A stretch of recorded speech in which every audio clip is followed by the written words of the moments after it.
যাতে রমজান মাসটাতে যাতে আমার আপনার সিয়াম নষ্ট না হয়, এই জন্য এই শাবান মাস থেকেই আমাদের প্র্যাকটিস করতে হবে, যাতে করে রমজানটা আমরা ফুলফিলভাবে আল্লাহর ইবাদতে মশগুল থাকতে পারি।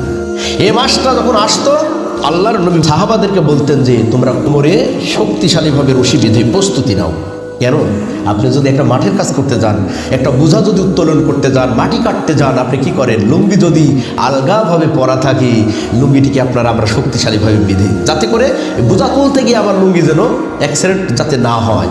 অনুরূপভাবে একটা খেলোয়াড় খেলার মাঠে নামার আগে তার পোশাক আশাকগুলো চেক করে নেয়। অনুরূপ আমরা যে রমজান মাসে ইবাদতগুলো করব, ইবাদতে শামিল হব, যে মাসটা আল্লাহ পবিত্র কোরআন অবতীর্ণ করেছে, 11টি 12টি মাসের মধ্যে যে মাসটাকে আল্লাহ সম্মান দান করেছেন, সে মাসে আপনার আমার এই ইবাদতগুলো যেন নষ্ট না হয়, বিনষ্ট না হয়, বিফলে না যায়। এই জন্য এই শাবান মাসের গুরুত্ব আল্লাহ নবী তাগিদ করেছেন। শাবান মাসটা হলো প্রস্তুতির মাস, মাজাতে রশি বেঁধে ইবাদতের মধ্যে মশগুল হও। কিন্তু এই শাবান মাসটাতে আমরা আরো মারামারি, ফিতনা ফাসাদের মধ্যে নিমজ্জিত, মারামারি কাটাকাটির মধ্যে নিমজ্জিত।